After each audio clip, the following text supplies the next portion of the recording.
आपने ये तो बहुत सुना होगा कि टेक्नोलॉजी बहुत ही तेजी से आगे बढ़ रही है, लेकिन कभी ये नहीं सोचा होगा कि ये टेक्नोलॉजी आने वाले इंसानों को और भी ज्यादा एडवांस बना सकती है, उन्हें अपग्रेड कर सकती है। लेकिन अगर ये कंट्रोल के बाहर हो जाती है तो सबसे पहले इंसान को ही अपना पहला शिकार बनाती है। आखिर इंसान इस नई आने वाली मुसीबत से कैसे बचेंगे? तो चलिए बिना देरी किए इस मूवी को शुरू करते हैं। मूवी की शुरुआत में हमें ग्रे नाम के आदमी को दिखाया जाता है। ग्रे की बात करें तो वो एक कार मैकेनिक है। ग्रे अपने कस्टमर की कार ठीक करके आया ही था कि तभी उसकी वाइफ भी काम से घर आ जाती है। ग्रे की पत्नी की बात करें तो वो एक बहुत ही बड़ी कंपनी के लिए काम करती है। आज ग्रे अपने क्लाइंट के पास उसकी कार को देने के लिए जा रहा था। वो अपनी पत्नी को भी साथ चलने के लिए कहता है। उसकी पत्नी मना नहीं करती और ग्रे के साथ उनकी ऑटोमेटिक कार में चली जाती है। ग्रे उसे अपने क्लाइंट एरन के घर पर ले आता है, जो कि बहुत ही ज्यादा एडवांस था। दरअसल एरन एक बहुत ही बड़ा साइंटिस्ट है। वो इस दुनिया को और बेहतर बनाने के लिए काफी सारे एक्सपेरिमेंट करता रहता है। आज वो ग्रे को एक चिप दिखाता है। एरन ग्रे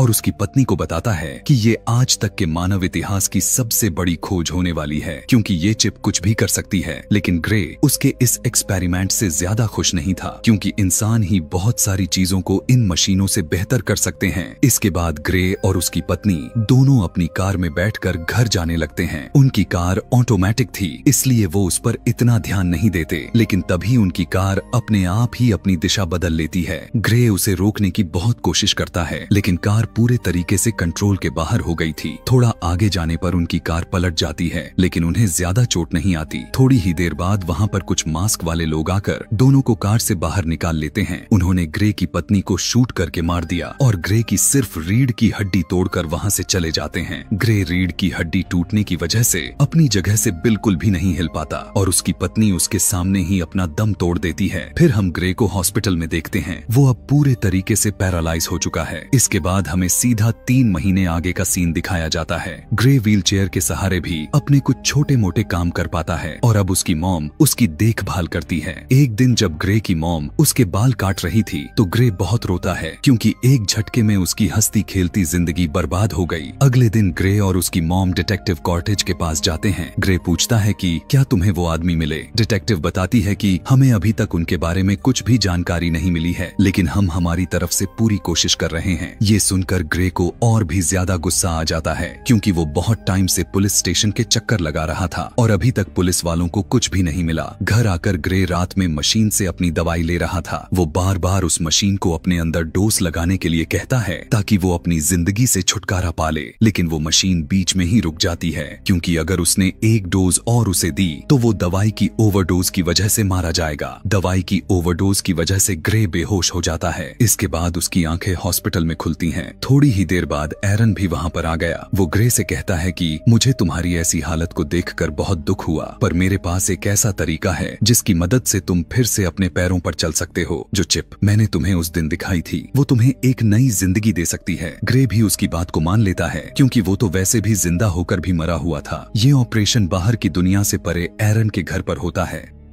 कुछ घंटों की सर्जरी के बाद ग्रे के अंदर सक्सेसफुली वो चिप डाल दी गई थी। ऑपरेशन के थोड़ी ही देर बाद ग्रे के हाथ पैर बिल्कुल नॉर्मल होने लगते हैं। वो उस चिप की मदद से चलना शुरू कर देता है। ग्रे खुद को एक बार फिर से चलता हुआ देखकर बहुत ही ज्यादा खुश था। एरन ग्रे से एक एग्रीमेंट साइन करवाता है कि वो इस एक्सपेरिमेंट के बारे में बाहर किसी को भी नहीं बताएगा। ग्रे भी उसके एग्रीमेंट पर साइन कर देता है। एरन उसे बताता है कि तुम्हारा दिमाग इस चिप को ऑर्डर देता है, जिसके मुताबिक ये चिप काम करती है। वापस घर आने पर ग्रे देखता है कि डिटेक्टिव ने उसके घर पर कुछ फाइल्स भेजी हुई थीं। उनके अंदर उस दिन उसके साथ हुए हादसे की वीडियो भी होती है। तभी ग्रे को किसी की आवाज सुनाई देती है। जैसे ही उसने पीछे मुड़कर देखा, वहाँ पर कोई भी नहीं था। तभी उसे फील होता है कि ये आवाज पीछे से नहीं बल्कि उसके अंदर से आ रही है। दरअसल वो चिप उसके साथ बोल रही थी और सिर्फ ग्रे ही उसे सुन सकता है। उस वीडियो को दोबारा देखते वक्त चिप उसे दिखाती है कि उस दिन उन आदमियों में से एक आदमी के हाथ पर एक टैटू था। ग्रे तो उसे ध्यान से नहीं देख पाता, लेकिन चिप उसे स्कैन कर लेती है। उसने ग्रे की मदद से उस टैटू को एक पन्ने पर उतार दिया। उस टैटू को देखकर ग्रे समझ जाता है कि ये मिलिट्री का टैटू है और चिप भी उस टैटू को स्कैन करके उसे एक जगह की जानकारी निकाल कर दे देती है। ग्रे बहुत ही ज्यादा खुश हो जाता है, क्योंकि अब वो अपनी पत्नी के कातिलों को पकड़ सकता है। इसके बाद वो सीधा उसी लोकेशन पर पहुंच जाता है जो लोकेशन चिप ने उसे निकाल कर दी थी। ग्रे जल्दी से उस जगह पर पहुंच जाता है। घर में जाने के बाद वो देखता है कि वहाँ पर कोई भी नहीं था, इसलिए वो वहाँ पर कुछ सबूत ढूंढने की कोशिश करता है। तभी वो कुछ मैसेजेस को देखता है जो कि उसके घर के पास वाले बार के ऑनर के थे। वो ये सब देख ही रहा है कि तभी वहाँ एक आदमी भी आ जाता है। ग्रे उसे देखकर छुप गया और पीछे से उस पर हमला कर देता है। पहले तो वो आदमी ग्रे पर भारी पड़ रहा था, लेकिन जैसे ही ग्रे ने चिप को उसे मारने की परमिशन दी, ग्रे बहुत ही ज्यादा ताकतवर बन जाता है। वो उस आदमी के हर एक वार से बच जाता है, लेकिन चिप उस आदमी को बहुत ही बुरे तरीके से मार रही थी। ग्रे उस आदमी को मारना नहीं चाहता था, लेकिन वो चिप उसे बहुत ही बुरे तरीके से मार देती है। बाद में चिप ग्रे को अपने सारे निशान साफ करने के लिए कहती है, ताकि अगर पुलिस इन्वेस्टिगेशन करे तो उनके खिलाफ उन्हें कोई भी सबूत ना मिले। ग्रे ठीक ऐसा ही करता है। इसके बाद हमें ग्रे को एरन के घर पर दिखाया जाता है। एरन ग्रे पर बहुत ही ज्यादा गुस्सा था, क्योंकि ग्रे उस चिप का गलत इस्तेमाल कर रहा था। एरन ग्रे को बताता है कि मैं तुम्हें इस चिप की मदद से ट्रेस कर सकता हूँ, इसलिए तुम जहाँ पर भी जाओगे मुझे पता चल जाएगा। एरन ग्रे को ऐसे खूनी मामलों से दूर रहने के लिए कहता है। उधर डिटेक्टिव भी उस आदमी की मौत के केस की इन्वेस्टिगेशन कर रही थी। डिटेक्टिव देखती है कि मर्डर एरिया के पास ग्रे भी था, इसलिए वो इस केस की और तहकीकात करने के लिए उसके घर पर चली जाती है। उसके घर पर आते ही डिटेक्टिव ग्रे से कहती है कि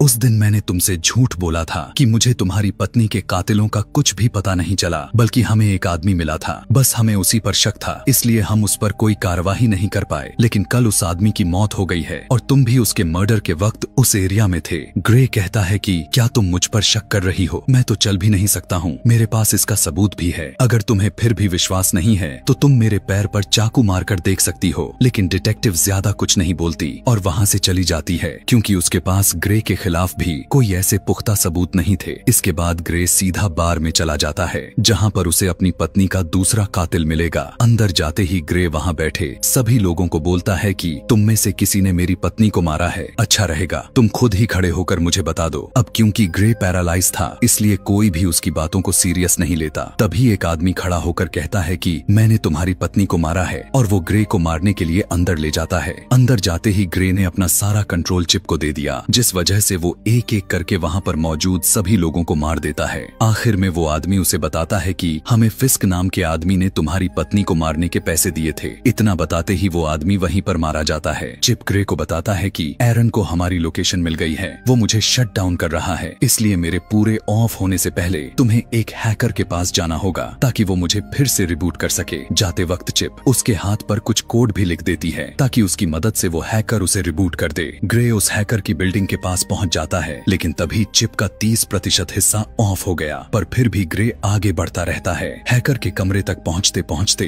ग्रे के अंदर वाली चिप पूरे तरीके से ऑफ हो जाती है, लेकिन ऑफ होने से पहले उसने एक बार हैकर के दरवाजे को खटखटा दिया था। उधर बार में फिस्क भी आ जाता है। उसने अपनी उंगली पर लगे डिवाइस की मदद से देख लिया था कि ये काम ग्रे का है। दरअसल ये लोग हाईली एडवांस लोग हैं जिनके अंदर मशीन लगी हुई है। दूसरी तरफ हैकर बाहर आकर ग्रे के हाथ से पैसे लेकर उसे अंदर ले जाती है। वो ग्रे के हाथ पर लिखे कोड की मदद से उसे फिर से रिबूट करने लगती है। हैकर ग्रे को बताती है कि तुम्हारे सिस्टम को पूरा एक्टिवेट होने में थोड़ा टाइम लगेगा। वो देखती है कि वहाँ पर फिस्क आ रहा है, इसलिए वो जल्दी से अपनी बिल्डिंग से निकल जाती है। उधर एरन के भेजे हुए लोग भी वहाँ पर आ गए थे, लेकिन जैसे ही फिस्क अंदर आया, ग्रे की चिप फिर से रिबूट हो जाती है। वो उनसे बचकर वहाँ से भागने लगता है। फिस्क का दोस्त ग्रे का पीछा करना शुरू कर देता है। एरन के भेजे हुए लोग भी वहाँ पर आ रहे थे। फिस्क उन्हें आते हुए देख लेता है, इसलिए उसने बाहर से उन लोगों को अपने अंदर इम्प्लांट की गई गन से लिफ्ट के अंदर ही मार दिया। ग्रे भागते भागते बिल्डिंग के ऊपर चला गया। अब उसके पास भागने का कोई भी रास्ता नहीं था, इसलिए वो चिप को अपना सारा कंट्रोल दे देता है और चिप ने सिर्फ कुछ ही पलों में उस आदमी को उसकी ही इम्प्लांट की हुई गन से मार दिया। उसे मारने के बाद ग्रे अपने घर चला जाता है, जहाँ पर उसकी मॉम भी उसे अपने पैरों पर खड़ा देखकर बहुत ही ज्यादा हैरान होती है। ग्रे उन्हें एक जगह पर बैठाकर एरन के प्रयोग के बारे में सब कुछ बता देता है। वो अपनी मॉम को इसके बारे में किसी को भी ना बताने के लिए कहता है। उसकी मॉम ग्रे से उसका हाथ मांगती है। उसका हाथ अपने हाथ में लेकर ग्रे की मॉम को काफी सुकून मिलता है। उधर एरन का उस चिप से कंट्रोल पूरे तरीके से हट गया था। इसके बाद हमें फिर से ग्रे को दिखाया जाता है, जिसके पास डिटेक्टिव मिलने के लिए आती है। डिटेक्टिव उसे कहती है कि कल रात हुए हादसे में हमें उस एरिया के करीब तुम्हारी व्हीलचेयर मिली थी। मुझे लगता है कि इसमें तुम्हारी तुम्हारा भी कोई हाथ है। लेकिन ग्रे झूठ बोलते हुए कहता है कि मैं बस मेरी पत्नी के कातिलों का पीछा कर रहा था, वो मुझे मारने ही वाले थे, लेकिन तभी वहाँ मौजूद कुछ लोगों ने मुझे बचा लिया, इसमें मेरा कोई भी हाथ नहीं है। डिटेक्टिव उसकी जैकेट में एक रिकॉर्डर डालकर वहाँ से चली जाती है। उसके जाने के बाद ग्रे चिप को कहता है कि हमें ये सब रोकना होगा, लेकिन चिप उसके कंट्रोल से बाहर हो गई थी। वो अब अपने हिसाब से काम कर सकती है, उसे अब ग्रे के ऑर्डर की जरूरत नहीं है। वो ग्रे से कहती है कि अगर तुमने उस आखिरी बचे हुए आदमी को नहीं मारा तो वो तुम्हें ढूंढ कर मार देगा, इसलिए तुम्हें उसे खत्म करना ही होगा। ग्रे भी उसकी बात को मान लेता है और वहाँ से जाने लगता है। ग्रे की मोम कहती है कि आखिर ये सब क्या हो रहा है, लेकिन ग्रे उन्हें कुछ नहीं बताता और वहाँ से चला जाता है। डिटेक्टिव भी अपने रिकॉर्डर से उनकी सारी बातें सुन रही थी। ग्रे अपनी गाड़ी लेकर निकल गया, डिटेक्टिव भी उसका पीछा करने लगती है। रास्ते में जाते वक्त ग्रे डिटेक्टिव के डाले हुए रिकॉर्डिंग डिवाइस को देख लेता है और जल्दी से उसने उस डिवाइस को बाहर फेंक देता है। अब उसे ये भी पता चल गया था कि डिटेक्टिव उसका पीछा कर रही है। ये देखकर ग्रे अपनी गाड़ी को तेज भगाने लगता है, लेकिन डिटेक्टिव उनका पीछा छोड़ ही नहीं रही थी। इसलिए चिप सड़क पर जा रही एक ऑटोमेटिक गाड़ी को अपने कंट्रोल में लेकर डिटेक्टिव की गाड़ी का एक्सीडेंट करवा देती है, पर डिटेक्टिव को ज्यादा चोट नहीं लगती। अब ग्रे भी फिस्क के घर पर पहुंच जाता है। ग्रे फिस्क से पूछता है कि आखिर तुम्हें मेरी पत्नी को मारने के लिए किसने पैसे दिए थे, लेकिन फिस्क उसे कुछ नहीं बताता और दोनों में लड़ाई होने लगती है। फिस्क ग्रे पर भारी पड़ रहा था क्योंकि वो भी एक अपग्रेडेड इंसान जो था वो ग्रे को मारने ही वाला था, लेकिन ग्रे ने उसे अपनी बातों में उलझाकर नीचे एक कांच के टुकड़े पर गिरा दिया, जिससे उसकी वहीं पर मौत हो जाती है। इसके बाद ग्रे उसके कान से एक डिवाइस को निकाल लेता है और उसे पता चल गया था कि ये काम एरन का है। उसने तो उन गुंडों को सिर्फ उसकी रीढ़ की हड्डी तोड़ने का काम दिया था ताकि वो उसके ऊपर अपना नया प्रयोग कर सके, लेकिन उन गुंडों ने ग्रे की पत्नी को भी मार दिया। ये सुनकर ग्रे जल्दी से फिस्ट को मारने के लिए उसके घर पर चला जाता है। ग्रे जाते ही फिस्ट से कहता है कि आखिर तुमने तुम्हारे उस एक्सपेरिमेंट के लिए मेरी पत्नी को क्यों मारा। वो उसके साथ बात कर ही रहा था कि तभी पीछे से डिटेक्टिव भी वहाँ पर आ जाती है। वो ग्रे को हाथ पीछे करके नीचे सोने के लिए कहती है, लेकिन जैसे ही उसने ग्रे को छुआ, चिप ने ग्रे के ऊपर पूरा कंट्रोल ले लिया और ग्रे डिटेक्टिव पर हमला कर देता है। चिप डिटेक्टिव को मारने ही वाली थी, लेकिन ग्रे भी अपनी बॉडी पर बड़ी मुश्किल से कंट्रोल करके उसे मारने से बचा लेता है। तभी डिटेक्टिव ग्रे को बिजली का झटका देती है, जिस वजह से चिप कुछ वक्त के लिए ऑफ हो जाती है। फिस्ट उसे बताता है कि तुम्हारी वाइफ को मैंने नहीं बल्कि इस चिप ने मरवाया है, इसने ही तुम्हारी गाड़ी में कुछ तकनीकी गड़बड़ी करके तुम्हारा एक्सीडेंट करवाया था। दरअसल इस चिप ने ही तुम्हें चुना था ताकि ये तुम्हारे अंदर जाकर मुझको मार सके, क्योंकि मैं ही वो इकलौता इंसान हूँ जो ऐसी एक और चिप बना सकता है। पर ये चिप नहीं चाहती कि ऐसा हो, इसलिए ये मुझे मरवाना चाहती है। पर तभी चिप फिर से एक्टिवेट होकर फिस्ट को मार देती है। वो डिटेक्टिव को भी मारने वाला था, लेकिन कैसे ना कैसे करके वो खुद के ऊपर कंट्रोल कर लेता है, लेकिन चिप ने उसे अपनी यादों की दुनिया में भेज दिया। वो अपनी वाइफ के साथ हॉस्पिटल में था। फिस्ट के घर पर ग्रे डिटेक्टिव को भी मार देता है। दरअसल ये ग्रे नहीं बल्कि वो चिप है जिसने अब ग्रे के दिमाग को पूरे तरीके से कंट्रोल में ले लिया है, यानी कि अब चाह कर भी ग्रे इस चिप से छुटकारा नहीं पा सकता है। इसी के साथ ये मूवी यहीं पर खत्म हो जाती है। ऐसे ही और मूवी एक्सप्लेनेशन वीडियोस देखने के लिए चैनल को सब्सक्राइब करना ना भूलें। वैसे कहना तो नहीं चाहिए, लेकिन वीडियो को लाइक या फिर डिसलाइक कर सकते हैं।